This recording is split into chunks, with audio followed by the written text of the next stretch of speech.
Right, another review. This is the Pentax K-1 camera with a Rokinon 14 millimeter ultra wide. Look at that front element there.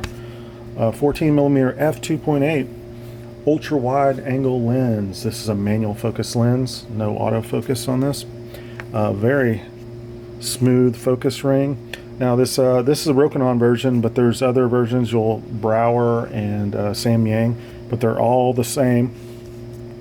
From what I've heard, they're just marketed under different name brands depending on what region you're in. So if you find one might be a little cheaper under one of those other two name brands, you might just want to get it because they're all pretty much the same. I had the Brower, I think, on my Canon, or I can't remember which one, but yeah. Great lens, ultra wide. If you're a Pentax user, you've been probably shooting on, crop sensor cameras, and you haven't experienced anything like this. The 14 millimeters on a full frame camera is just ultra wide. It's just wow. It's really cool. If you like that wide angle look, this lens is super sharp. You'll see some sample images at the end from off of this K1 that will be straight out camera, but I love this lens. I use it for landscapes quite a bit, but you don't actually have to use it for just landscapes, being ultra wide like that. Cool thing to do is I take it when I'm going wherever. I just have it in my bag, and I kind of get tired of shooting maybe with my zoom 28 to 75 or 24 to 75, whatever you got you're shooting with, and you're just kind of need some like a pick-me-up when you've been shooting all day. Pop this bad boy on. Just like I said, manual focus. Put it into just focus to infinity there, and put it at f5.6 to f8.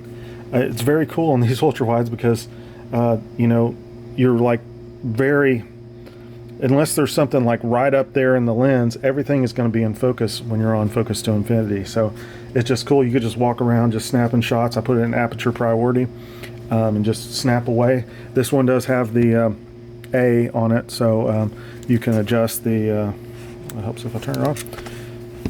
Oh, if you turn it on like this, it will say, ask the focal length, and just, it doesn't go down to 14 on this Pentax, the 15 and 12, so just put it on 15. And then I've got on Aperture Priority, like I said, so so you could adjust it here on the camera, and then the shutter speed will adjust since I'm in Aperture Priority. So there you go.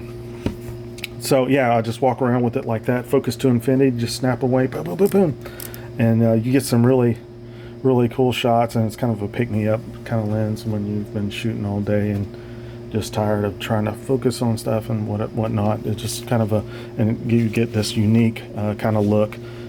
Full frame, ultra wide is like a very interesting, cool look to me. Anyway, very, like I said, very bulbous right here. There's no focus or no filter ring here on the front. So the Pentax 15 to 30 that came out when this lens came out is pretty much the same. Actually, it's like from what I've heard, it's a Pentax. They just kind of renamed it to, or it's a Tamron. They just kind of renamed it to Pentax and kind of just changed it. I don't know what all they did slightly, but it's pretty much the same lens. So everybody raves about it, says it's a great lens, but it has this bulbous front just like this, and it's $1,500. This lens is about $350. You can find it on eBay. I bought it for $300 used, and it was in mint condition pretty much. It came with the box and everything. So I think if you buy it off B&H, it's like somewhere around $400 or $500. So yeah, like I said, you can't attach filters to it, which is kind of a bummer, but not really. So that Pentax 15 to 30, which I was talking about, f2.8, is $1,500 when you get this for around $350, and this is very sharp. I hadn't used the Pentax 15 to 30, I'll say that, but this is so sharp I would put it up against it, and I'm confident in saying this would be just as sharp. It would be around the same sharp. It might be slightly sharper, but since this is a prime and primes are usually sharper than zooms, I'd say this might have a slight edge over that. That's just what I'm saying. If anybody has both of them and wants to try it out and put out a video, go ahead and tag it, and I'll, or just, you know, send me a message, and I'll, in my next video or something, I'll mention it, kind of prop up your video or whatever.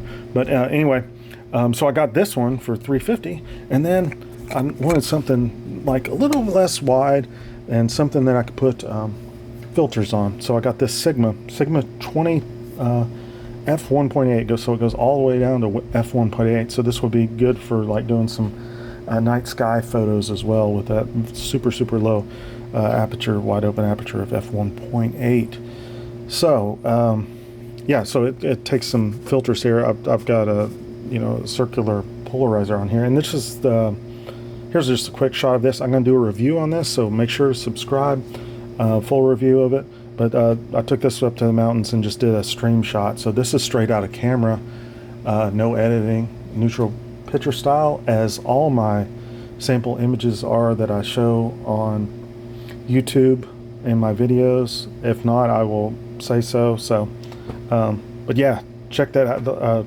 Great image there. Great sharpness. I think it was around, I think f8, f9, somewhere in there. But yeah. So you can put the filters on there. So I've got, I think this was $300 or $350, and this was $300, so $750. That's half the price of that zoom lens, and these are both primes, and this one goes down to f1.8. And like I said, this is a prime.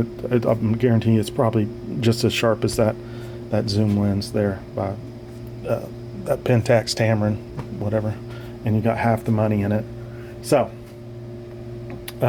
you got. Anyway, but this lens I'd strongly recommend. Very sharp, very fun to use.